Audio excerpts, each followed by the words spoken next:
बैठक व्यवस्था आहे। उभं कोणीही राहू नका, सर्वांनी खाली बसून घ्या। तुमच्या सर्वांना विनंती आहे, आपण सर्वांनी खाली बसा। महिलांना देखील विनंती आहे, ज्या ठिकाणी तुमची व्यवस्था आहे त्या ठिकाणी बसून घ्या। महिलांच्या पाठीमागे पुरुष मराठा बांधव बसतील। जे वाहन या रॅलीमधून समोर येते त्या वाहनासाठी कृपया जागा करून द्या आणि रॅलीच्या पाठीमागून आलेल्या सर्व मराठा बांधवांना विनंती आहे, या वाहनाच्या पाठीमागे आपण चालत न येता समोरील मैदानामध्ये ज्या ठिकाणी जागा उपलब्ध आहे त्या ठिकाणी बसून घ्या। सातारचं हे ऐतिहासिक गांधी मैदान आता गर्दीनं फुलून गेलेलं आहे।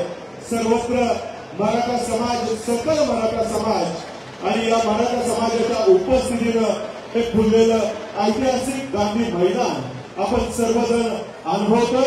मराठा आरक्षणाच्या या जनजागृती व शांतता रॅलीच्या निमित्ताने राजधानी सातारामध्ये संपन्न होत असलेल्या या ऐतिहासिक सभेला अगदी काही क्षणातच या ठिकाणी सुरुवात होते।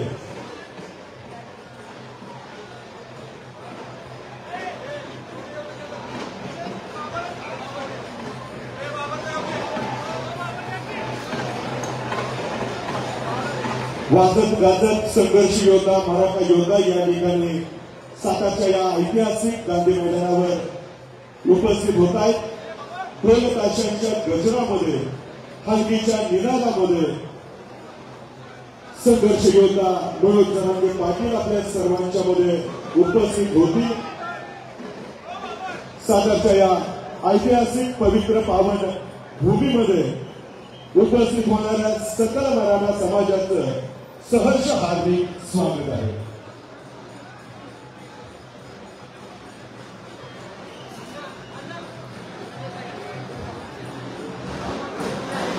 सोबत आहे, आमच्या सोबत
सर्व समाज बांधवांना विनंती आहे, आपण सर्वांनी खाली बसून घ्या। सन्माननीय मनोज जरांगे पाटील स्टेजवर आल्यानंतर आपल्या सर्वांनाच व्यवस्थित पाहता येणार आहे। एवढा भव्य निव्वळ स्टेज संयोजकांनी या ठिकाणी बनवलेला आहे। सर्व बांधवांनी खाली बसून घ्या। विशेषतः ज्या ठिकाणी पत्रकारांसाठी व्यवस्था केलेली आहे त्या ठिकाणी कृपया गर्दी करू नका। पत्रकारांना त्यांचं काम सुव्यवस्थितपणे करता यावं यासाठी कृपया आपल्या सर्वांच्याच सहकार्याची अपेक्षा आहे। गोलबागेजवळ जी मंडळी थांबलेली आहेत त्यांनी राजवाड्याच्या जवळ जी उपलब्ध जागा आहे त्या ठिकाणी बसून घ्या। समोर या, पुढे या, गोलबागेजवळ गर्दी करू नका अशी तुमच्या सर्वांना समाज बांधवांना विनंती आहे। गांधी मैदानामध्ये ज्या ठिकाणी तुम्हाला जागा मिळते त्या ठिकाणी आपण बसून घ्या। म्हणजे उभे राहिलेली मंडळी तुम्ही सर्वांनी खाली बसून घ्या। पाठीमागच्या मंडळींना कृपया अडथळा होईल, व्यत्यय येईल असं कोणीही थांबू नका। समन्वयकांना देखील सूचना आहे, आपण सर्वांनी स्टेजच्या एका बाजूला उपस्थित व्हा. संघर्ष योद्धा, मराठा योद्धा सन्माननीय मनोज जरांगे पाटील ढोल ताशांच्या गजरामध्ये हलकीच्या गगनभेदी निनादामध्ये या ठिकाणी मंचाकडे प्रस्थान ठेवतात.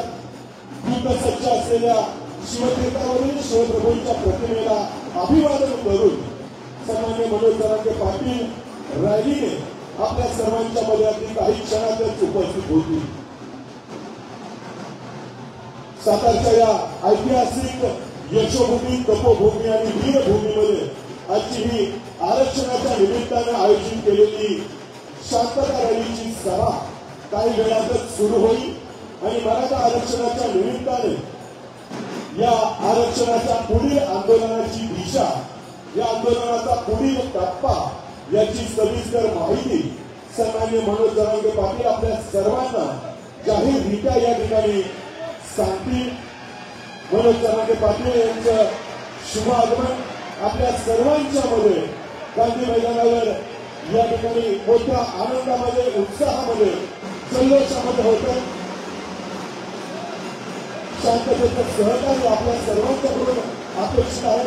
कोणताही गोंधळ, गडबड, अनुचित प्रकार न करता आपण सर्वांनी शांततेने या सभेमध्ये सहभागी व्हावं.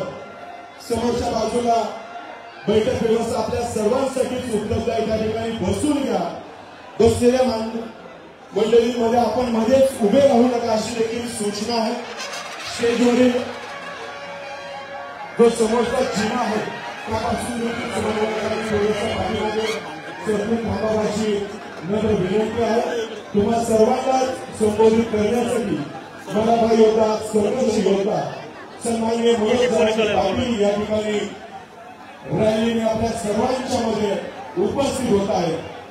ऐतिहासिक शहानगरीमध्ये मराठा साम्राज्याची चौथी राजधानी असलेल्या राजधानी साताऱ्यामध्ये या संघर्ष योद्ध्याचं शुभागमन आपल्या सर्वांच्या साक्षीने होतं.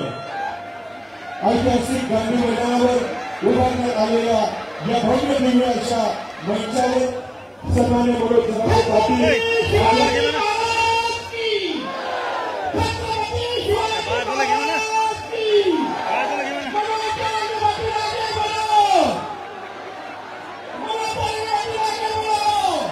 झंडा बाजूला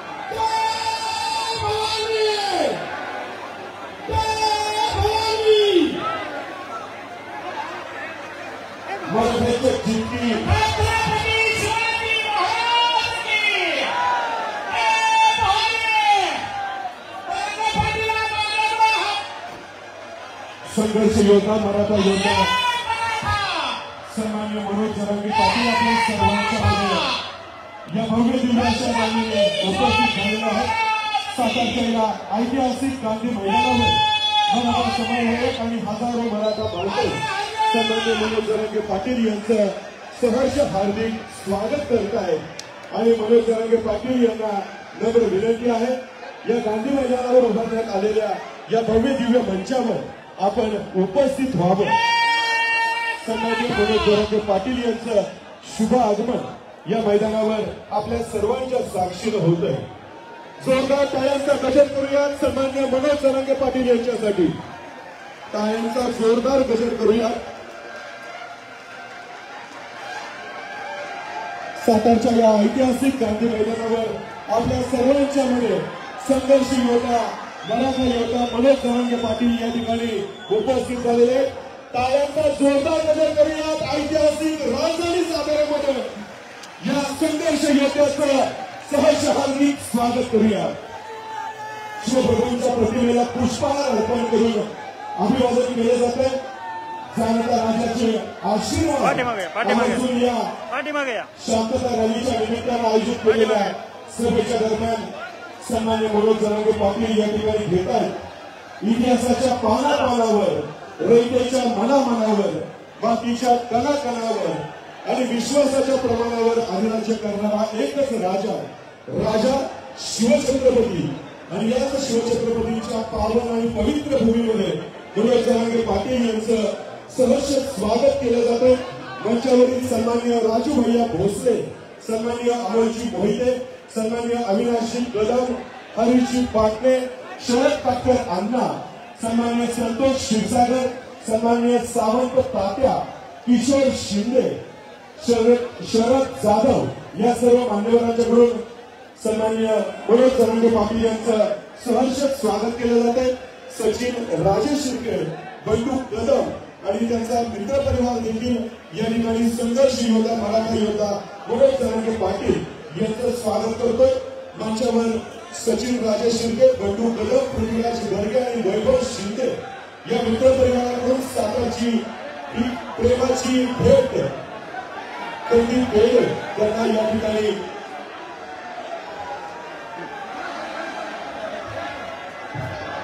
फक्त मनोजाला बोलतील, फक्त मनोज जरांगे पाटील साहेब बाकी मी बोलणार नाही।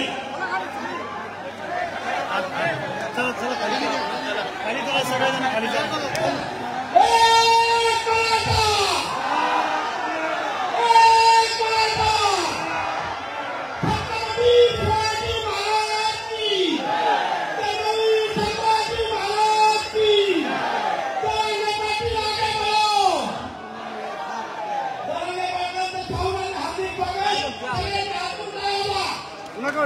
आपण सर्वजण ऐतिहासिक शाहूनगरमध्ये त्यांचे सहर्ष स्वागत करतो।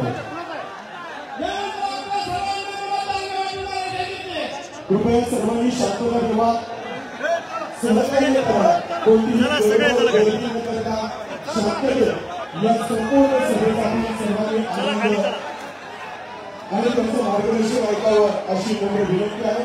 मंचावरील सर्वच समन्वय मंचाच्या खाली उपस्थित होतात आणि मंचावर फक्त संघर्ष योद्धा मराठा योद्धा मनोज जरांगे पाटील आपल्या सर्वांनाच मराठा आरक्षण जनजागृती व शांतता रॅलीच्या निमित्तानं या ठिकाणी संबोधित करतील। विनंती आहे संघर्ष योद्धा मराठा योद्धा सन्माननीय मनोज जरांगे पाटील यांना जोरदार टाळ्यांच्या गजरामध्ये आपण सन्माननीय मनोज जरांगे पाटील यांना या संबोधनासाठी आमंत्रित करूया।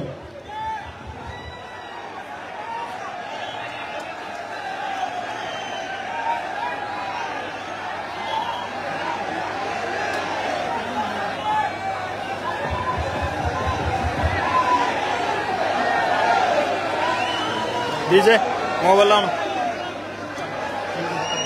हा लावतो मोबाईल लावून काय घेऊन फिरत सकाळी पुढे पाहिजे।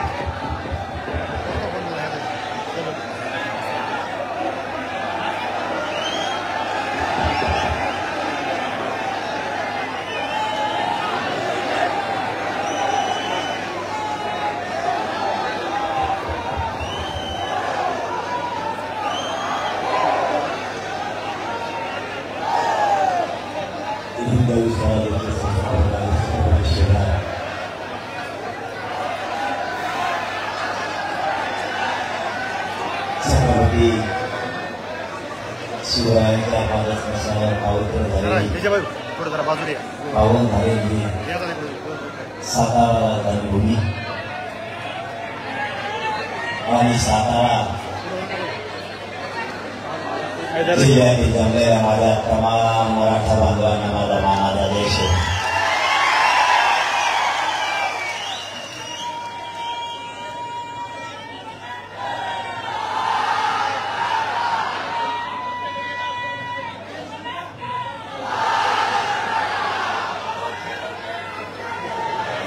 मराठ्यांची आरक्षणाची लढाई आता 11.5 महिन्यापासून सुरू आहे। सातत्यानं ही मराठा आरक्षणाची लढाई 11.5 महिने झाले मायबापावर सुरू आहे। ही गोण्या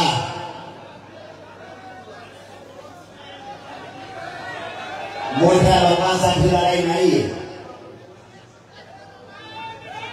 माझ्या मराठा समाजाला गरजवंत असणाऱ्या गरीब मराठ्यांसाठी ही लढाई उभा केलेली।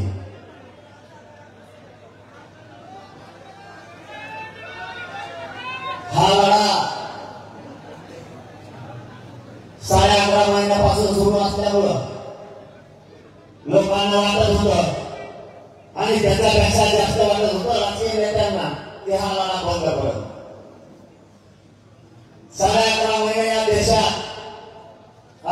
आतापर्यंत कुठलाच लढा सातत्यानं चालला नाही आणि इतक्या लाखांना लोक त्याच्या सहभागी घोडेही कमी होतात. हा फायदा लढा आहे.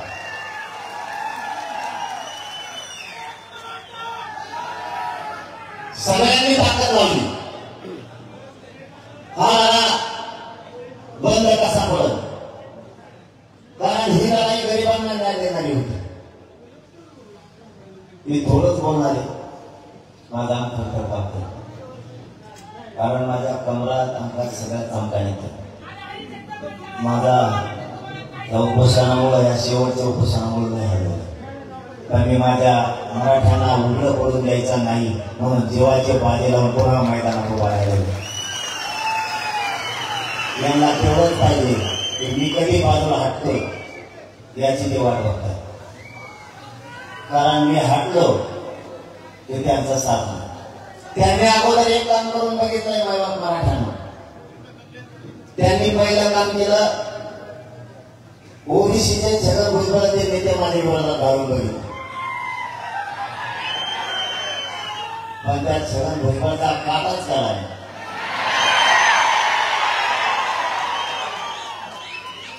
मग त्याला जोडीला आणखी 10-15 नेते दिले, ते पण कदरले मला. मग आता देवेंद्र फडणवीसांनी दुसरी चाल केली. सगळे पडलेले भिडलेले सगळे गोळा केले. जेवढे पडेल माल होता राज्यातला लोकसभेला सगळा जमा केला माझ्या मुख्यमंत्रीला. ते कालपासून लोक पडले.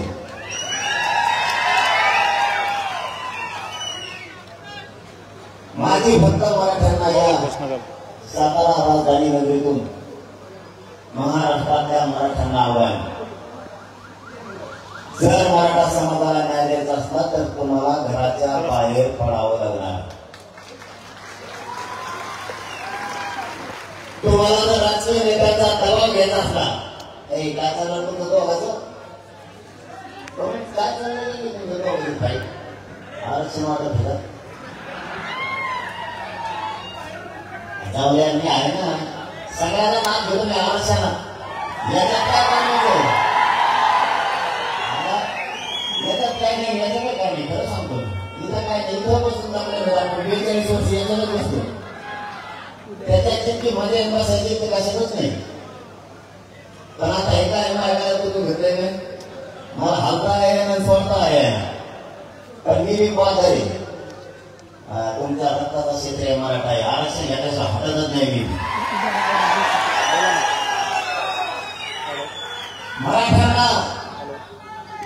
मराठ्यांना एक काम करावं लागणार आहे. त्याचं काय झालं काय बोलून मग भेटो ना. मुलगी मुक्काम आहे ना तुझ्या घर, स्पेशल भेटायला येतो नोंद मी काढून देतो. मी कलाकार मुंबईत झाला पण आहे का. मराठा समाजाला ही गोष्ट समजून घ्या. मला या महाराष्ट्रातल्या मराठ्यांना सांगायचं आणि सातारा जिल्ह्यातल्या तुमच्या पुढं संकट उभा आहे. राजकीय नेते दबावांती, तुम्ही जर दबावाला भेला तुमच्या लेकराचं आयुष्याचं तुम्ही वाटलं गेलं.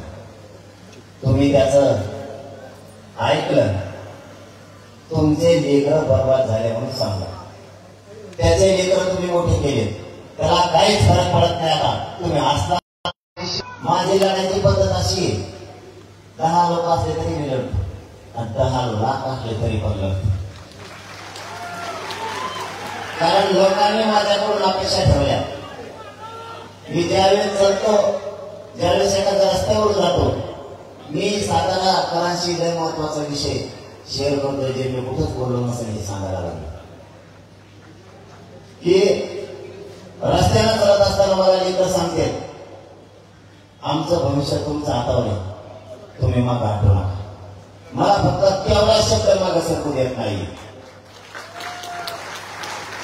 माता मावल्या त्यावेळेस भेटतात त्याही सांगतात, आमच्या कुटुंबावर जितका आमचा विश्वास आहे तितकाच तुमच्यावरती सुद्धा विश्वास आहे. फक्त आता आरक्षण घेतल्याशिवाय मागे साकायचा नाही. म्हणून या राजधानी सातारा नगरीतून माझं आव्हान आहे, तुम्ही राजकीय नेत्यांनी जर दबाव आणला तर घरात बसू नका. तुम्ही जर घरात बसले, आरक्षण केलं म्हणून समजा, पुन्हा आरक्षण हे शब्द तोंडावर सुद्धा काढू नका. कारण इतकी ताकदीची लढाई पुन्हा नाही उभावणार. तुम्ही घरी बसून टीव्हीवरती बघू नका. तुम्हाला प्रत्यक्ष मैदानात 1 दिवसासाठी यायचे सगळ्या मराठा. तिथून आपली शक्ती नाही दिसणार. तुम्ही भिंगून डोकून बघू नका. तुम्हाला मैदानात यावं लागणार. तुम्ही फ्लॅट मधून डोकून बघू नका. आता तुमचे लेकर मोठे करायचे असेल तर तुम्हाला रस्त्यावर यावं लागणार. जर तुम्ही एखाद्याच्या दुकानात, कापडाच्या दुकानात किंवा किराणा दुकानात कामाला असेल, त्याला त्याचे लेकर मोठे करायचं, त्याला 1 दिवस कामाला जाऊन नाही चालणार. मी तुमचा मुलगा म्हणून तुम्हाला तळतळी सांगतोय. त्या दुकानातून डुकून टाकण्यापेक्षा 1 दिवस त्या दुकानाच्या कामाला सुट्टी द्या, पण आंदोलनात प्रत्यक्ष सहभागी व्हा. एखाद्या शिक्षकाला येत नसेल तरी 1 दिवसाची रजा द्या. त्याला आधी काम असेल, त्याचा कुटुंब त्याने घराच्या बाहेर काढून आंदोलनात सहभागी करा. कारण ही भूमी शूरवीरांची सातारा राजधानी. म्हणून महाराष्ट्रातल्या मराठ्यांना इथून सांगतोय मी, तुम्हाला घराच्या बाहेर यावं लागणार. एखादा वकील असेल, एखादा डॉक्टर असेल, त्याला काम सोडावं लागणार आहे. कारण त्याचा मुलगा डॉक्टर पुन्हा होणार नाही. कारण आरक्षणाशिवाय पर्याय नाही. शिक्षकाचा मुलगा पुन्हा शिक्षक नाही होणार. त्यासाठी त्याला आरक्षण आवश्यक. घरातल्या लोकांना बाहेर पडावं लागणार. व्यवसाय करणाऱ्या मराठ्यांना 1 दिवस व्यवसाय बंद करून बाहेर यावं लागणार. सरपंच बेल्ट घराच्या बाहेर पडल्याशिवाय तुम्हाला न्याय नाहीये. उद्योग करणारा मराठा असू द्या किंवा शेती कसणारा मराठा असू द्या, तुम्हाला शेतीचे काम 1 दिवस सोडावे लागणार आहे. त्याशिवाय तुम्हाला आरक्षण मिळणार नाही. ज्यांना आरक्षण आहे ते ताकदीला लढायला लागले तर तुमच्या लेकराचं काय? सगळ्या क्षेत्रातल्या मराठ्यांना आता विचार करण्याची वेळ आहे. सरकारने मराठ्याला घेतला विसरू नका. काय करायला तसं चुकी करू त्यामुळे होती.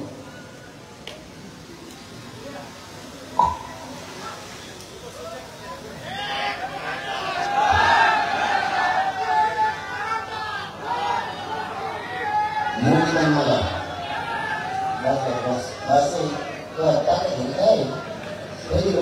पोलीस भरतीचा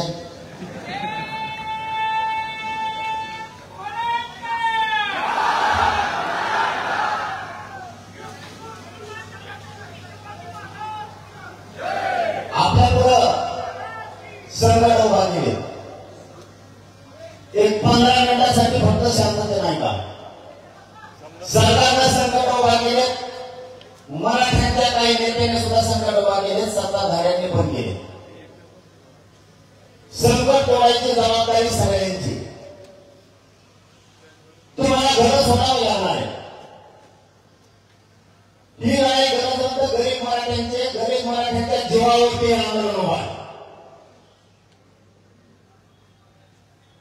तुम्ही जर 1 दिवस कामं सोडले तर सरकारवरती दबाव निर्माण होणार आहे.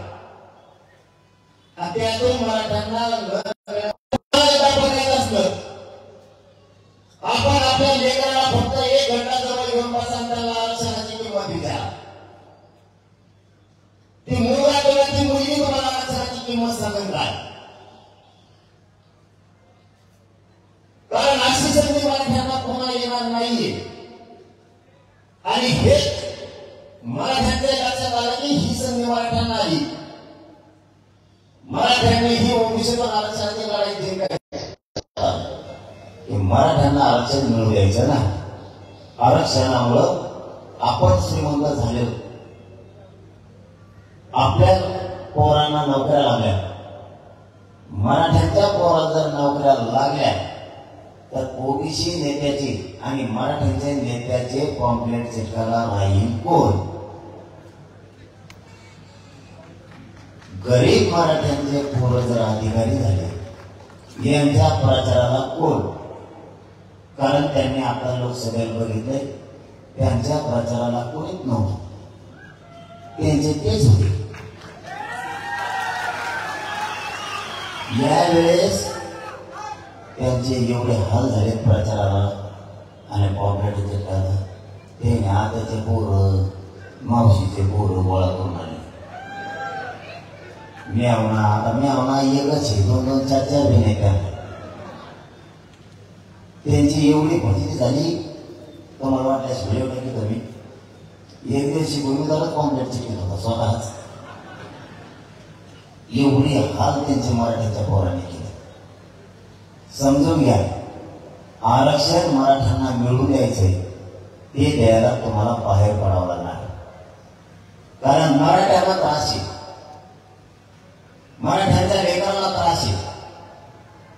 सरकारनं न मागितलेलं 10% आरक्षण आपल्याला दिले आणि मराठ्यांचे ईडब्ल्यू सुद्धा रद्द केले. मराठ्यांना कुणबी प्रमाणपत्र निघायला लागले, त्याचीही व्हॅलिडिटी होत नाही. जाणून बुजून जातीवादी अधिकारी व्हॅलिडिटी होऊ देत नाही. तुमच्या साताऱ्यात जसं तसंच महाराष्ट्रात सुद्धा आहे. पण आम्ही 16 तांडे प्रश्न राज्य जिल्ह्याचे साताऱ्याचा आज कळाला की तुमची व्हॅलिडिटी होत नाही.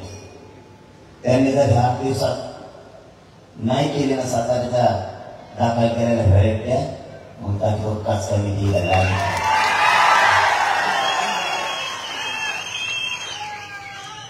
तुम्ही फक्त सगळे घराच्या बाहेर पडायचं शिका, त्याचं कारण सांगतो. संकट खूप आहे हे साखळी ते सांग. आणि मग आम्हाला असे लागले ती सत्ताधारी विरोधक दोघं, परत काही संघटनेचे मराठीचे लोक बोलले, त्याला पत्रकार परिषद घ्यायला लावले माझे विरोधक. काही समन्वयक बोलले, समन्वयक पदच पूर्ण नाही, पुणे आणलंय काय नाही. यांच्या दुकानावर पाहिल्यामुळे हे काय मला नीट होऊन द्यायला आणि मला काही खायला लागत नाही. मला पैसे लागत नाही तर सरकारचं पद बी लागत. मग यांचं दुकान 1 वर्ष झालं पुरे बंद. मग हे आता एक फुटायला लागले, फोडायचं काम दरेकर करायला लागलाय. मावशी फोडायचं काम करत त्याला आपण कशा नाही का होणार? गोरगरीब लेकरांचं कल्याण होणार आहे. आपलं राजकारण दुसऱ्याच करू. खूप काम आहे ना राजकारण करायला. गोरगरिबाच्या लेकराच्या कशाला? हे फक्त सांग सांगितले, फक्त सांग. मी करतो, मी खाली म्हणूनच करणार, तुम्ही नका टेन्शन. मी जर एखाद्याचा मागं लागलो ना, पाणी म्हणलं ना, मग पाणी तो मी इतका विचित आहे. कारण मलाही म्हणणारा किती वर येतो नाही. रॅलीत नका दिसून देऊ, एखाद्या सभेत नका दिसून देऊ. या गोरगरीब माझ्या मराठ्यावर जर दबाव आणला, येऊ नका जाऊ नका म्हणून ती येत नाहीत बिचारी, गरीब आहे, जात नाहीत. कारण याची चलती आहे. त्याच्यामुळे मराठी एखाद्या गोरगरीब करत हे मला गरिबांपासून किंवा गरिबाला कार्यक्रमाला येण्यापासून रोखते. पण मी मराठ्यांच्या मनामनात बसलोय, ते कसं काढणार? मी त्यांना पाडा म्हणून मराठे घरीच बसणार, पण मतदानाच्या दिवशी पाडणार म्हणजे पाडणार. या स्वतःला नवीन जाहीर सांगतो मी, तुम्ही आमच्या सभेला येण्यासाठी जर दबाव आणला, गोरगरिबाला रॅली येण्यासाठी आणला आणि मेजर याचं नाव घेऊन सांगितलं याला पाडा, तो पडला जेव्हा समजा नाही पडला तर नाव घेऊन ठेवली. कारण गोरगरीब मराठ्याला त्याचं लेकरू डोळ्यासमोर दिसतंय. कोणाला वाटत नाही आपलं लेकरू मोठं व्हावं, कोणत्या शेतकऱ्याला वाटत नाही माझं लेकरू अधिकारी होऊ नये. प्रत्येकाला वाटतं. तुम्हाला एकदा बरोबर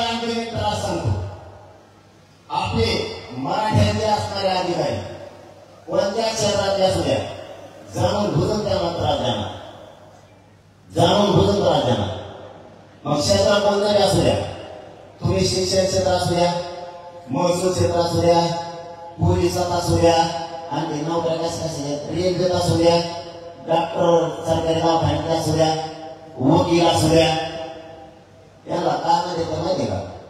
जर काम नाही केलं का काम कर नाही केलं बसतच नाही, ते जर मला नाही तू मराठ्याचा नोकरी नाही आमचं बघा, त्याच्यात मराठ्याचं काय संबंध? डायरेक्ट जागेवर येणार. तुम्हाला एक काम सांगतो, मी बी तेच करतो, तुम्ही पण तेच करायचं. मी दोन पुढं मराठ्याच्या अधिकाऱ्याला त्रास दिला की त्या अधिकाऱ्याच्या बाजूला मराठीने उभारायचे होते. त्यांच्या काय बापाने दिले का? कोणी येतं कसलं येतं दहशते. आपल्या अधिकारी आपले चांगले घराने जर संपले आपल्याला कोणीच विचारणार नाही. त्यांच्या पाठीशी उभा राहा, कारण ते त्यांच्या पाठीशी उभा राहते म्हणून त्यांचं काय होत नाही. आपण नुसते बघायचे भोजन घेतो, माझ्या नुसती माझ्या बरोबर होते का भरती आपली? आपल्या अधिकाऱ्यांचा बंद झालेला का बघितला का? कवा त्याच गोष्ट आपला अधिकारी त्याच्या मागून दुसरी पुढून तिथंच आरक्षणच नाही ना. तुम्हाला कळत का मी काय म्हणतो? आपले अधिकारी बसले त्या जागेवर, आपले शिक्षक सुद्धा काही बघा त्या मागे पगारच नाही. कारखान्यात त्यांनी आपल्या मराठ्याच्या लोकांना लावले, त्याला आणखी पगार नाही, ते परवडलं झालं नाही. हे मत्र झालं, त्याचा पोरग सुद्धा मत्र लागलं, बिगर लागणारच तरी पगार नाही. मराठ्यांना आरक्षण नसल्यामुळं प्रत्येक जागेवर मराठीची गळचेपी केली जाते, त्याला त्रास दिला जातो. हीच परिस्थिती आता आहे. आता आरक्षण आपण टप्प्यात आणले. तुमच्याकडे न निघणारं सातारा जिल्ह्यात सुद्धा भरपूर नोंदी निघाल्या. हे मराठ्यांचं एकजुटीचं यश. तुम्ही जर एकत्र तरी यांना सापडते सांग, थोडे तुम्ही कमी आले हे काय सुरू करते. एक अर्ध जरी इथं जातीवादी असणारे, अत्यंत मराठ्यांचा द्वेष असणारे लगेच लिहायला चालू करते, नाही तर मग बोलायला चालू करते. त्याच्याकडे दोन काम आहेत, एक दोघ जणच होते. आमच्याकडून एखादा फुटला की त्यांनी येऊन बसला लगेच बाईट सुरू द्यायची. त्याचं घेणंच तेवढं 11 महिने स्वतःच काम करीत नाही. नाही दुसरंच नाव आहे काय त्याचं, कोणाचं नाव नका त्याचं घ्यायचं तेव्हा घेईन. त्याला मला दिवस बदलत असते, त्या टायमात दिवस बदलत त्यांना त्या टायमाला मराठी हा देवेंद्र फडणवीस सांगितलं असं तुला असं म्हणून. पण देवेंद्र फडणवीस बी त्याच्यासाठी आता एक दस्ती नाही, 2-2, 3-3 दस्त्या रुमाल आहेत तिच्यात घांबूस आहे. कारण मना जरा गेला खेळायचा की ही लढाई गोरगरिबाची पाणीच पाहिजे तेव्हाच बस त्याशिवाय नाही. त्यांनी काय केलं, उलची काय झालं लगेच हिमायचं मराठी येत नाही. आता आंदोलन घोटाळ्याच्या मागे दिसतोय, आंदोलन संपलं. अरे मी शेतकऱ्याचं बोलतोय, मी आत्ता पण बांधावर बसून वापर करतो. आत्ता पण मला लोक असले काय नसले काय वेगवेगळ्या काळू चाललाय. मराठ्यांना आरक्षण करून द्यायचे. 100 लोक असले तरी मी सभा घेणार, रॅली घेणार, आणि त्याला लाख असले तरी घेणार. आणि कोणीच नसलं तरी मी एकटा लढणार, कारण माझ्याजवळ शक्ती आहे.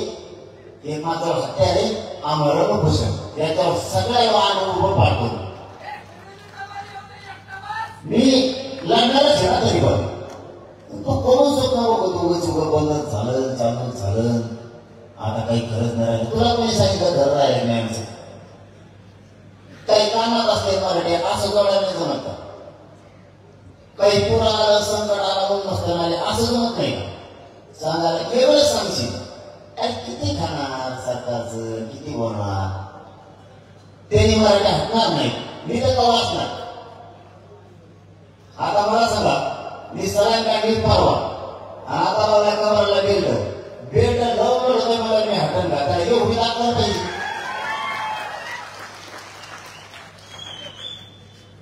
काय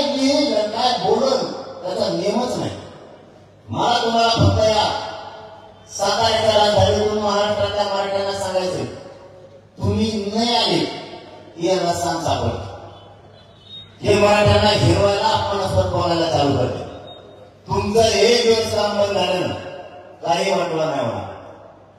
शेतकरी मराठ्यांपासून लवकर मराठा व्यवसाय मराठी सगळे बाहेर पडत जा आणि रोज बिल्डिंग उठून बघू नका. त्या शायनिंग मध्ये जगायचे दिवस नाहीत आता. लेकरा मोठे करायला लागणार का वरच्या तळावर बसला का लेकरा सगळं टाइम वरच्या तळावरच राहायचे सुशिक्षित लेकरा म्हणून. खालच्या तळावर यायचं शिका आणि खालच्या तळावर रस्त्यावर यायचं शिका. तेव्हा आपल्या लेकराच्या अंगावरती आई दर्जाची वर्दी दिसणारी तर तुमची शाळा वाढणार. घरात बसून नाही होणार. सगळे मराठी घराच्या बाहेर पडत जा. एक दिवस तुमचा रिक्षा बंद करा, तुमचा ट्रॅक्टर बंद करा, टेम्पो बंद करा, ट्रक बंद करा. नोकरीला जाणारा एक दिवस नोकरीला जाणारा एक दिवसाची रजा द्या. कंपनीत कामाला जाणाऱ्या पोरांनी एक दिवस कंपनी जाऊ नका. कंपनीच्या मालकाला सुद्धा एक दिवस बाहेर पडावं. त्याला लागत नसेल पण खेड्या पाड्यात त्याचा कोणीतरी पाहुणा नाटक असणारे त्याच्या कामाला येईल. कोणाचं तरी कुंके कोणाचं तरी टाके त्यांच्या कामाला येईल. काही आजोबा आजी बोलतात की माझ्या कामाला आता माझ्या नफाच्या कामाला येईल. हे आरक्षण कोणाचं तरी भविष्य घडवणार. कोणाचं तरी पिढीचं कल्याण होणार. कोणाचं तरी मुलगी डॉक्टर इंजिनियर होणार. कोणाचा तरी मुलगा IAS IPS अधिकारी बनणार. या कामासाठी आरक्षण लागतं. तुम्ही जर शेतात बसून मोबाईलवर काय सभा बघितली तर त्याची फरक सरकारला कळणार नाही. तुम्ही घरी बसून तुमच्या फ्लॅटवर बसून तुमच्या बंगला रूमवर बसून तुम्ही जर आंदोलनात टीव्हीवर बघितले तर सरकारला मराठ्यांच्या आंदोलनाची धग कळणार नाही. मराठ्यांचा आक्रोश लक्षात येणार नाही. मराठ्यांनी चुकीचं पाऊल पडू देऊ नका. याला बोलायला संधी देऊ नका. मी कल्पनेला साताऱ्यातून महाराष्ट्रातल्या मराठा समाजाच्या पायाला हात घालून सांगतो. सगळ्यांनी घराच्या बाहेर पहा. घर सोडल्याशिवाय आंदोलनात सहभागी झाल्याशिवाय मराठ्यांना आरक्षण मिळणार नाही किंवा हे मिळू देणार नाही. याला मी जिनी सांगले. यांनी मला उघड पाडायचं ठरवलं. सगळ्या टोळ्या यांनी माझ्या विरोधात उभा केला. त्या टोळ्या जर आपल्याला बोलायच्या असत्या तर तुम्हाला आणि आम्हाला रस्त्यावर यावं लागणार. कारण हे एकाची धुंद मी सगळ्या करापासून देतो. आता या लढ्याला 1 वर्ष 29 ऑगस्टला पूर्ण होईल. हा देशातला सगळ्यात मोठा लढा असणार आहे. 1 वर्ष मराठ्यांचा सातत्याने लढा चालला आणि तितकेच लाखांनी लोक त्याला सहभागी आहेत. ही देशातला सगळ्यात मोठा लढा आहे आणि या लढ्याला यश सुद्धा मिळालं. फक्त सगळ्या सोयीची अंमलबजावणी आहे. ही अंमलबजावणी घटल्याशिवाय मराठ्यांनी मागे हटायचं. यांच्या टोळ्याला मी घेत नाही, तुम्ही काळजी करू नका. सगळं भुजबळच्या माध्यमातून एक टोळी तेवढं 15 दिवस झाला कुंकड गेला. कुंकड नाही काय करते काय नाही. त्यांनी 10-15 तयार केले टोळी मुकादम. ते बिगत पडला. त्याला सोलापूरचा मत घ्यायचं आणलं होतं बघा कुणीतरी देवेंद्र फडणवीस साहेब मतदारसंघ. त्याला ज्या मतदारसंघात नेते ना त्या मतदारसंघात आमदाराला मराठ्यांनी पाडायचं म्हणजे पाडायचं. सगळ्यात जास्त वाटवत त्यांनी मराठीचं गेलं.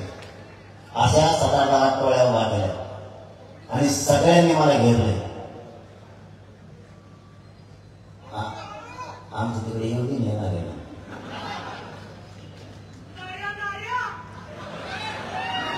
तुमच्यात काय करावं.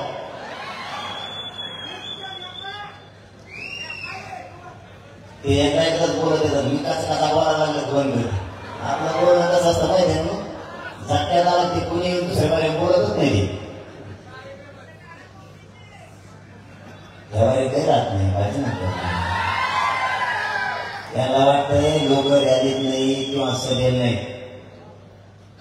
चेहऱ्यावर दबाव येतो.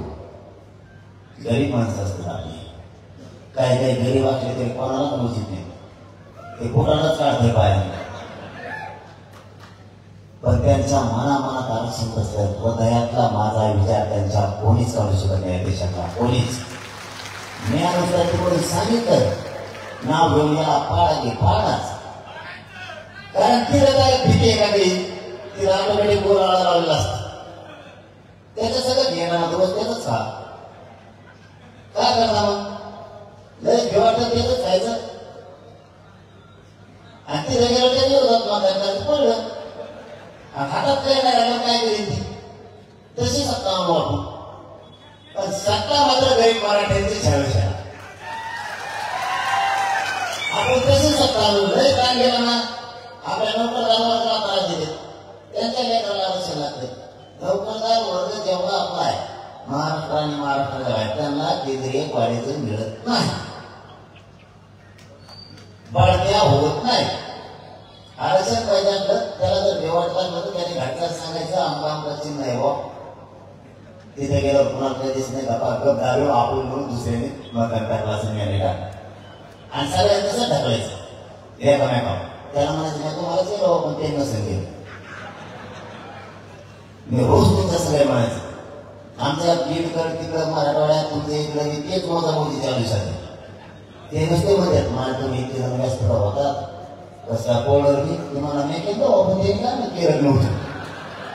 नुसते एकावर ढकल देत ते म्हणजे जाऊ आता गेले जाऊन पोळवर आहेच मी आता पोचायला दिला. हीच भूमिका महाराष्ट्रात 288 होणार. पाडायचं म्हणजे पाडायचं, सोडायचं नाही. किती त्रास दिले बघू. आणि एकदा त्याच्या सगळ्या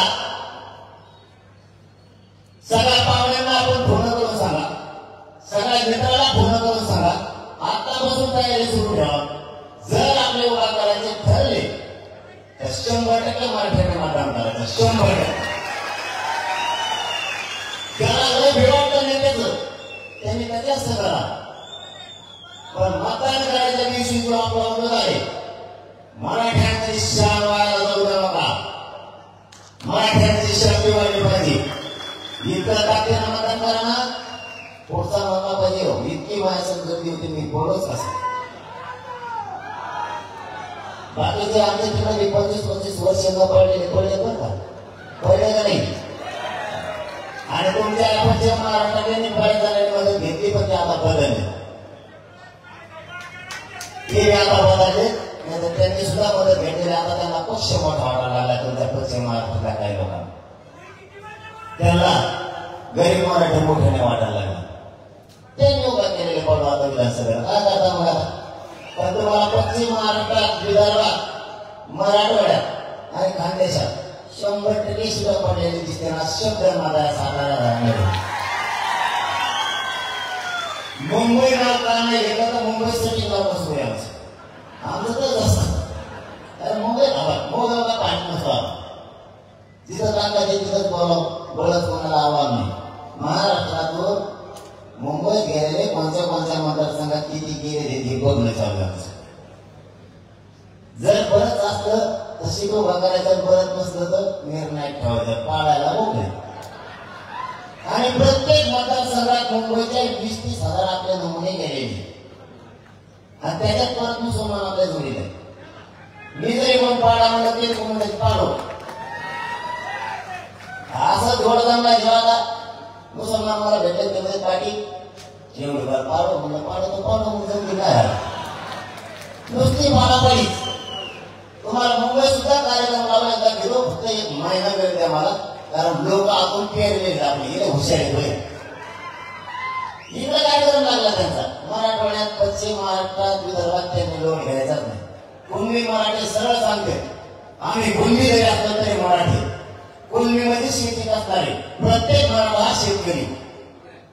त्यामुळे विदर्भातले आता खवळून उठले ते काय करणे. आणि असा मतदारसंघ नाही या राज्यात की तिथं 50,000 मराठ्यांचं मतदान.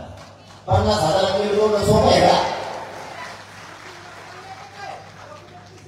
आणि मग मी काय सांगितलं आता आणि मग काय आता पट्टा लावून दाबाव आता काय झालं त्या मुंबईचे कर मारून येऊ बाबा घरात एक चक्कर मारू काय करता नसलं राहिलं मराठी सगळे एक झाले का गिरीश महाजनांच्या मतदारसंघात 1,36,000 नुसते मराठी हे प्रमाण कसा निवडून गेले परळी मतदारसंघात 1,14,000 नुसते मराठी आता मला सांगा हे जे मतदारसंघ आहे मराठ्यांना त्रास दिले ते पाळायला पाहिजे तरी नाही त्रास देणार ठीक आहे म्हणजे ओबीसी असाल पण आपल्या विचारात असल्या भागत त्याला निवडून देणार मराठीचा विरोध करत नाही पण विरोध करणारा ठेवायचा कशा आणि असे मतदारसंघातील 40,000-50,000 मतदान मराठ्यांचे 50,000 लीड पूर्ण सोपं आहे अरे आमच्या तिकडं एका जिल्ह्यात 5,000 लीड तोडा इतका पेस वाढावा सोपं नाही एवढे सोप्या गोष्टी नाही त्या जातीवाद इतका भोवत असतो त्यासाठी जातीवादी राहायचं नाही माणसाने सगळ्यात आरती मी तुम्हाला खरं सांगतो मी जर म्हणला ना त्याला निवडून आणा तरी मराठी पाडणार हा काय म्हणणं तुमचं इतके बिघडले तिथे मराठी ते माझ्याकडे येते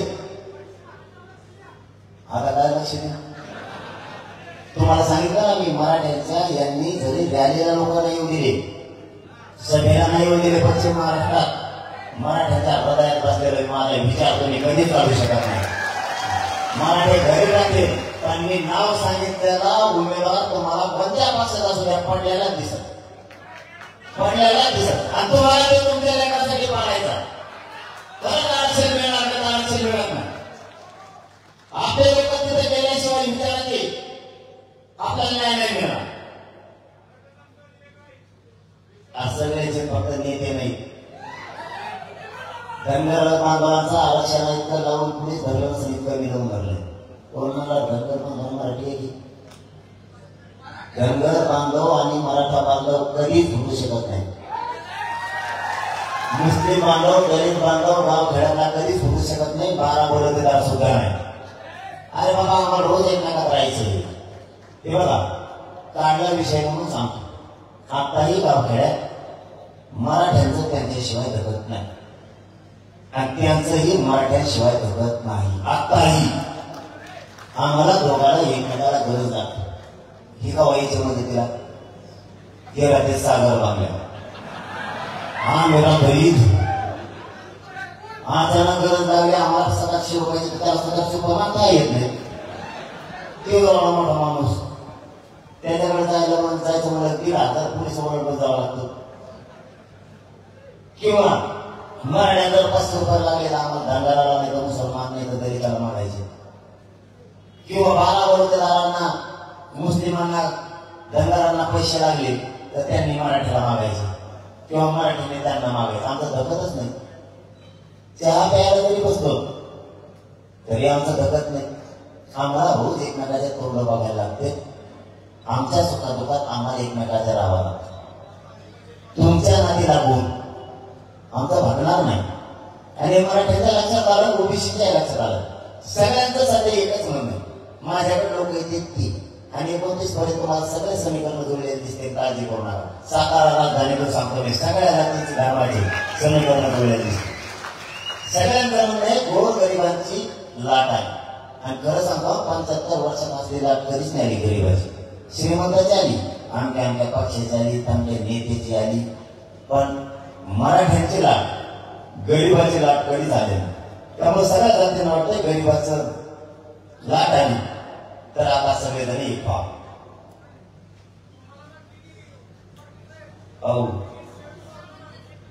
अरे मला कोणाचा म्हणजे काय सांगा तुम्हाला कोणाचा हा 8 नाही 23 झाले 23 मराठ्यांचे कोणत्या पक्षाचं मराठ्यांचे 23 झाले 4 नाही भांडण लागलं तर तुम्ही काळजी करा कसं काय अरे तुम्हाला उदाहरण सांगू का साधं आता सोलापूरला आंबेडकर साहेब ते म्हणजे देवेंद्र फडणवीस आणि मी मला सांग सांगा, इतके आम्ही जवळचे मित्रमंडळ जर एकामेकाच्या मुखी घेतो मला त्याशा घेऊ द्या का देतो का? तिथून ते नांदेडलाच गेले फक्त आंबेडकर साहेब. ते म्हणजे हे माणूस शरद पवार साहेब तेवढ्या खट्ट्यात काय झालं नांदेडचं तेवढ्याच खट्ट्यात असं काय झालं की मी लगेच भुई झालो. मागता म्हणायचे एकनाथ शिंदेचाच माणूस येईल. नंतर म्हणले राज ठाकरेचा, त्याला काहीच नाही सापडला. म्हणले उद्धव ठाकरे दिसतोय. मग उद्धव ठाकरे काय सापडला ते म्हणले बहुतेक काँग्रेस हात दिसतो याच्या मागे. अरे यांच्या लक्षातच आहे ना मी माणूस मराठ्यांचा, माझा मालक पक्का मराठा. मग मी गट्ट्यांचा असतो, लोकांच्या गाडीत बसला असतो. मला बसायला लोकांचीच गाडी. तुम्हाला खरं सांगू का, याला गाडी साताऱ्यात नाही. मागच्या वेळेस खोटं बोललं नव्हतं, आता नाही बोलू. जर मला त्या गाड्यातल्या लोकांना ते जर मनात घेतलं याला जर साताऱ्याला सोडून द्यायचं तर मला सांगतो मला तर जायला 1 रुपया सुद्धा नाही बघ. तुम्ही आहेत किंवा वागणे समाजाचा वागणे सत्य परिस्थिती सांगतो मी. कारण मी काही कमीतच नाही, माझी संपत्ती ठेव मराठा समाज. आणि त्याच्यामुळे त्यांचं काही चालना माझ्यापेक्षा. त्यांना वाटतं फुटाला मॅरेज व्हायना ते फुटत ते नाही मॅरेज घेऊन म्हणून मागा लागलं. मागा थोडं काम लावलं का दिलं होत नाही यासाठी माझ्याच मागा लावलं. इतक्या किशी केल्यात ना. काल परवा दिवशी एक फोन आला देवेंद्र फडणवीसांनी गेवराच्या PSIला सांगितलं तेवढे जातीवादी मला वाटतं PSI असा PSI जात पाहिजे. आणि समजा आता तुझ्या काही 2 महिने कसे ना त्याच्यानंतर जर आमची सत्ता आली तर किती फायदे होईल. मग कशाला काही जाती करायची जात भिकाय होईल का माझ्या घराला कधी नोटीसच नोटीस काढवल्या काय याची काय माहिती. माझ्याजवळ त्याच्या नोटीस ऐकल्या झाल्या काय सांभाळ वाचा सुद्धा पकडायला आलो. ESTचं तिकीट काढूनच खेळ झाले. तिकीट ESTचं 2 रुपये 2 रुपये 2 रुपये 2 रुपये इतक्या झाल्या. आता मी चौच हवा इतक्या नोटीस झाल्या की पोलीस स्टेशनला चौच हवा. मला सगळे पोलीस मिळून एकदाच उचलून द्या कोणतरी एका जागा इतकं कवा येऊ मी. आणि त्या टायमाला आंदोलन आता आंदोलन सुरू मग गाड्या माझ्याकडे देवेंद्र फडणवीस आंदोलन समजा गाडी घोडी नसेल ESTला कवा येऊन त्याला मिळत नसतो. त्याच्यामुळे एकदाच मला भरा आंदोलन काय त्याचे सगळेकडे करून आणा एकदाच. कारण त्याच्यानंतर जर गावात लागून आंदोलन पण झालं शेतीशी सगळ्या काढू मी येत नसतो. आता काय याच्यामुळे जातो मी मला पोलिसच नाही द्यावं लागत आणि स्वतः काय पोलिसाला द्यावं लागत. कारण आपल्याला काहीच नाही, पैसा नाही, पाणी नाही, सातबारा नाही, जामीन करणारे सुद्धा कदरले साहेब मला ते म्हणजे तिथं गावाला तिकीट आपल्यात पैसे लावायचे. जामीनदाराला आपणच 7-12 रुपये आपणच द्या. व उद्याला मी घरचीही द्या.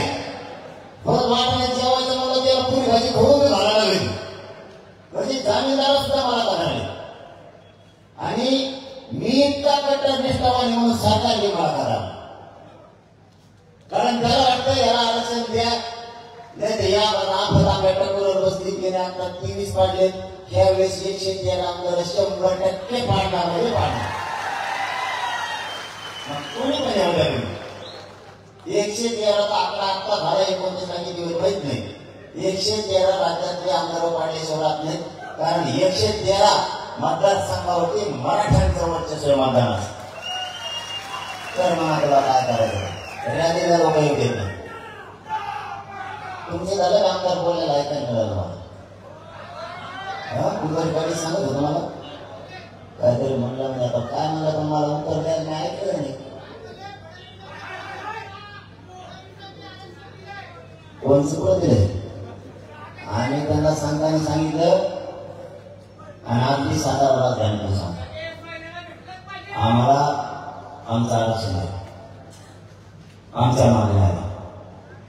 मला किंवा माझ्या समाजाला राजकारण नाही करायचं. पण तुम्ही जर नाही दिले तर मला आम्ही पाडल्याशिवाय राहणार नाही. काय पर्याय सांगा बरं. पर्यायच नाही. 1 वर्ष पुढे आंदोलन असतं का आणि इतक्या लाखाने लोक टेम्पो टिकून ठेवणं सोपं आहे. किती कसरत करावी लागते. त्यात मराठीचे पोर त्याला सांभाळून येणं सांभाळून आणणं म्हणजे वाघाच्या कुस्ती घ्यायचा खेळ हो. मी एकदाच मुंबईत नेले नाही काय फेरी झाली नाही मला नाही. आणि आता पुन्हा कोणत्या गावात गेलं की घेऊन बात मुंबईचा जायचं ठरत जायचं मनातून सांगावं सगळे मग ते तर मुंबईच्या बाहेर येणार नाही. मला जर येण्याचा त्रास दिला ना माझ्या मराठ्याला आरक्षण नाही दिलं. आणि असा जर त्रास दिला ना याच्या सभेत जाऊ नका त्याच्या रॅलीत जाऊ नका तर मी हे लढत मुंबईला नेत असतो. कारण तिथं बरेच जणांचे प्रश्न आहेत ते सोडावं लागेल आपल्याला. तिथं बऱ्याच आमदारांचे प्रश्न आहेत ते विरोध करते त्यांचा प्रश्न त्यांच्या घरी जाऊन सोडावा लागला आपल्याला. कशामुळे विरोध करतो ही प्रश्न सोडावा लागला. काही एक आकडा जातीवादातून मुलाखती घेतो त्यालाही प्रश्न विचारला आपल्याला. कारण आपल्याला मग नाव विराजी हे ऐकत नसते. माझी फक्त तुम्हाला आता शेवटी एक विनंती मला कमी निघाला जास्तच कंबर दुखाले कारण तुम्ही लयसून एक्झाम राहणार दुखणं पडून गेलं. कोणाचं तुमच्या शेजारी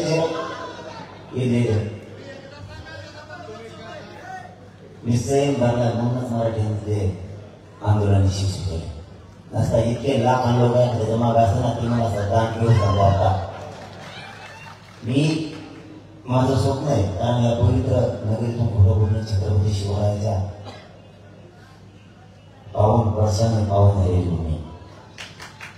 मला इथं काही बोलून नाही चालत काही बोलून नाही चालत. मला माझ्या समाजाची शक्ती वाढवायची माझ्या समाजाची मला ताकद वाढवायची या राज्याची पावर माझ्या मराठ्याच्या हातात ठेवायची. पण कोणाचं थेंबर रक्तही न सांगणार. माझी फक्त या सातारा राजधानीतून महाराष्ट्रातल्या मराठ्यांच्या पोरांना हात जोडून आणि तुमचा पाय बोलून विनंती फक्त तुम्ही आत्महत्या करू नका. आरक्षण मी मिळवून देतो तुम्ही काळजी करू नका. फक्त आत्महत्या नको. तुम्ही आत्महत्या करू नका. काय होईल बरं तुमचा जर नंबर होता 1 वर्ष वाया देण्यापेक्षा काय होईल. पण तुम्ही कायमच्या जीवनातून संपायला लागला ते तुमच्या लक्षात आहे. पुन्हा फाईट देऊ पुन्हा आरक्षण मिळत एक आपला चान्स होता बघूया पुढच्या वर्षी बघू. कायम सांभाळण्यापेक्षा आई बाबा दुःखात सोडून जाण्यापेक्षा आपलं कुटुंब उघड्यावर सोडून जाण्यापेक्षा नाही आज मुलीची भरती झाली नाही मुलाचा नंबर लागला पुढच्या वर्षी लागला. मी हटत नाही ना आता. जवळपास 70% जास्त आरक्षण मिळून दिले. सगळे चांगलं पाहिजे राहिले. 1 वर्ष तुम्हाला 1 वर्ष लढावं लागेल. तुम्हाला अभ्यास गवत करावा लागेल का म्हणता कशामुळं म्हणता म्हणून तुम्ही दिसणार नाहीये पुन्हा. आणि आम्हाला जर तुमच्या अधिकारी बघायचं होतं ती अधिकारी पुन्हाही दिसणार नाही आम्हाला. तुम्ही पुन्हा लढा पुन्हा अभ्यास करा मरता कसा. व्यवसाय मराठ्यांना सुद्धा माझं सांगणं एकमेकाला मदत करायची शिका. आपल्याला सुद्धा आपल्याला व्यवसायाला सुद्धा घ्यायचं. एक मराठा व्यवसाय उद्योगी झाला म्हणजे त्या बाकीच्यांना सुद्धा लक्ष असू द्या. छोटे मोठे लोक सुद्धा उभा करायचे आपल्याला. आरक्षणातून आपल्याला ती पिढी उभा राहील. व्यवसायाच्या माध्यमातून ती पिढी उभा राहील. एकमेकाला मदत करायचं शिका. बाकीचे लोक एकमेकाला मदत करायला लागले म्हणून ते संपत नाहीये. आपण एकमेकाला मदत करत नाही म्हणून आपण रिवर्स यायला लागलो. आपल्या राजकारणाची जी सवय लागली ती थोडी कमी करा आणि आपली जात कशी मोठी होईल यासाठी प्रयत्न करा. मी स्वतः येऊन बाहेर पडलो आता. करोडो माणसांना आयुष्यात आरक्षण द्यायचं. आता शेवटी जाता जाता माझी विनंती तुम्हाला आपल्या लेकराला आयुष्यात आरक्षण द्यायचं. तुम्ही राजकारणी लोकांना आणि राजकीय पक्षाला आयुष्याचं दिलंय तो आयुष्याचा करोडपती होऊन बसलाय. त्याचे मुलंही झाले त्यालाही आपल्याला सन्मान नाही तर त्याच्याजवळ तुम्ही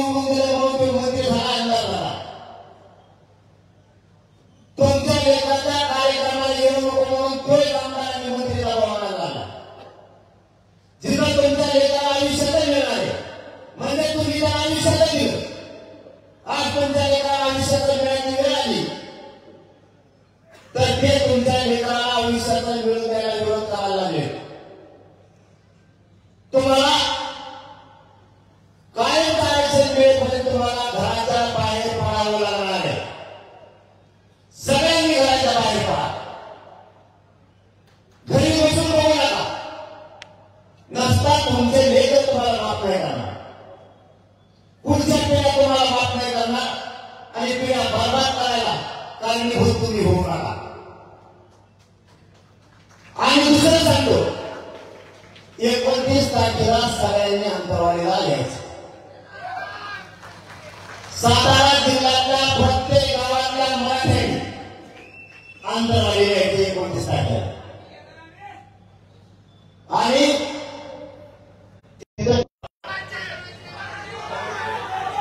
जो निर्णय होईल त्या निर्णयावर ताकदीला काम करायचं. समजा शेवटचं समजा मला दररोज निघाला जर उभा करायचं ठरलं मराठ्यांनी 100% मतदान करायचं. किती राजकीय पक्षांनी पोलिसांनी दबाव आणला तरी मतदानाला जायचं. कारण ते त्या टायमाला पोलिस गावात लावते. गरीब माणसाला भे वाटतं पोलीस आले अजिबात घ्यायचा नाही. मतदानाला म्हाताऱ्या माणसाला उठून यायची. 100% मतदानामध्ये म्हाताऱ्या माणसं एक काम. दुसरं काम 100% मतदान करायचं. तिसरं काम त्या टायमाला हे राजकारणी लोक एखादा बाबांना देते आणि त्याला म्हणते तीर्थयात्रेचा एक रूट काढ. त्याला ट्रॅव्हल देते त्या बाबाला. आणि आपल्या गरीबांना अशी बातमी बसली देत की देवदर्शनाला तीर्थक्षेत्रांचा आपला समाज एक गोळा. म्हाताऱ्या माणसाला वाटतं चालवा देवधर्म करून येऊ. ते 50-50 लाखातलं मतदान भरून येते तिकडे. तर आपण ठरलेले कोण आपल्याशी इतके चालवा लोक येते. त्या टायमाला तीर्थयात्रेला एकाने सुद्धा जायचं नाही. मतदान झालं मग तीर्थयात्रेचा मला 5 वर्ष मागायची मला सगळे दिवस करून तवर हरायचं. बोगस मतदान यांनी 10,20,000 दुसऱ्या जिल्ह्यात केला. ते पुढे बाहेर काढायचे. आणि 5वं काम फोनचा पूर्ण वापर 3 महिने एकमेकाला जागा करण्यासाठी करायचा. एकमेकाला जागा करायचं. एवढ्या वेळेस मुलासाठी जातीसाठी मतदान कर म्हणायचं. मुलं आणि जात मुक्त झाली पाहिजे याच्यासाठी मतदान कर. आणि कोणी नाहीच ऐकलं त्याच्या जावई सापडून व्हा.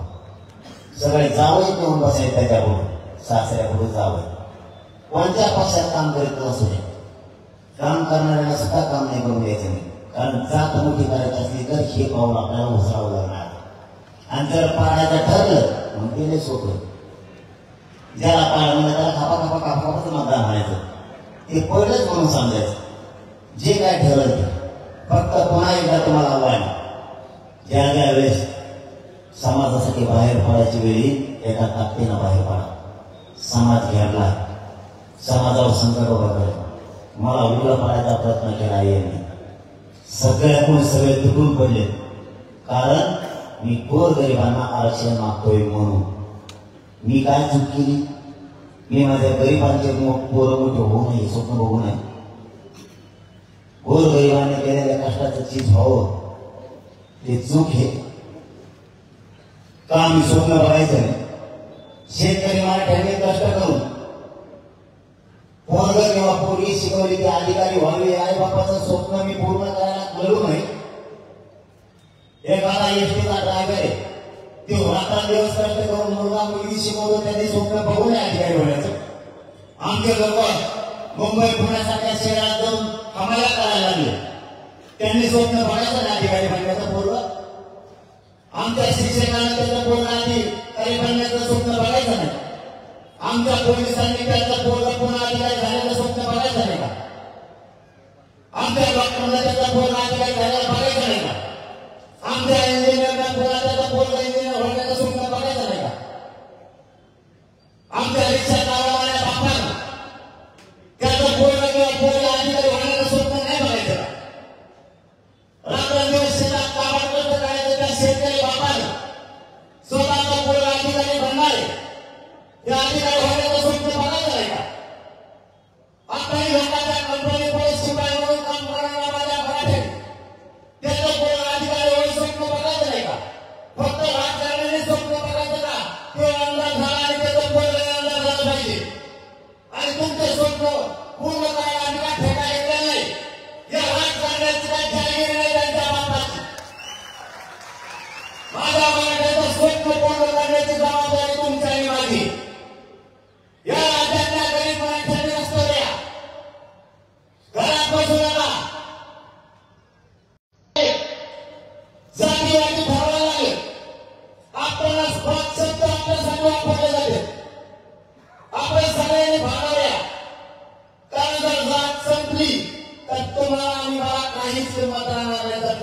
तिथं माझी जात आणि माझ्या जातीचे पोळ संपलेला नाही हात जोडून तुम्हाला सांगतो. एक दिवस काम बंद ठेवा. तुम्ही एक दिवस काम बंद ठेवलं तुमचं काय वाटलं होणार नाही. आणि झालं तरी असं माझ्यासाठी तुमचं वाटलं एक दिवसासाठी होऊ द्या. पण रस्त्यावरती या. कोणी घरात बसून माझ्या बघू नका. पाऊस आला तरी पण बाहेर पडा आणि कडक ऊन असलं तरी बाहेर पडा. कारण आपण शेतकऱ्यांचं कोण आहे. एवढी संधी आहे माझा पाऊस आपल्या जातीला आणि आपल्या लेकराला मोठं करण्याची. माझा तर शब्द आहे तुम्हाला आणि तुम्हाला मागेही दिला होता. मी नाही हटत. सरकारने त्याचा भाग घेऊ द्या. तरी मी एक दिन सुद्धा मग आठवलं तुम्ही काळजी करू नका. आपला शब्द तुम्हाला जाऊ द्या. जीव गेला तरी एक चालत. आणि मी मराठी तयारी ठेवली आता. मराठी तयारी मी ठेवली नाही. लक्षात पण तयारी ठेवली. यांच्या सगळ्या संकटाला समजण्याची माझी तयारी. पण देवेंद्र फडणवीसांना आव्हान आहे तुम्ही किती षडयंत्र करा. म्हणून जरा हे सगळे षडयंत्र तोडल्याशिवाय तुमच्याकडे बसत नाही. आणि मराठ्यांना ओबीसी आरक्षण दिल्याशिवाय वाटत नाही. की मराठ्यांना शब्द देऊन थांबतो. धन्यवाद. जय शिवराय. मराठा आरक्षण जनजागृती व शांतता रॅलीच्या निमित्तानं या ठिकाणी संघर्ष योद्धा मराठा योद्धा मनोज जरांगे पाटील यांचं मार्गदर्शन संबोधन आपण सर्वांनी शांततेत ऐकून घेतलं. सकल मराठा समाज सातारा यांच्या वतीनं सर्वच समाज बांधवांचं मनपूर्वक हार्दिक धन्यवाद.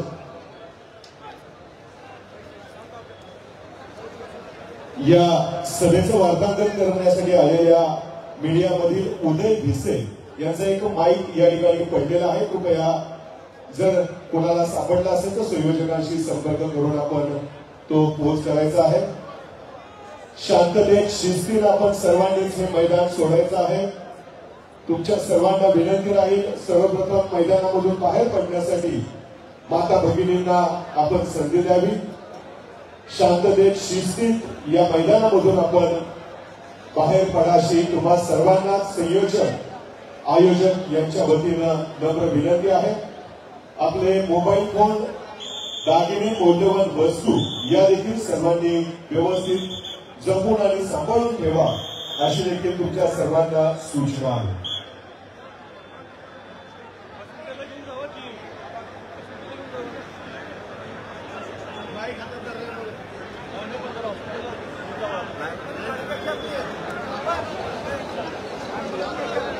कृपया स्टेज समोरच्या जिल्ह्यासमोरील गर्दी कमी करा.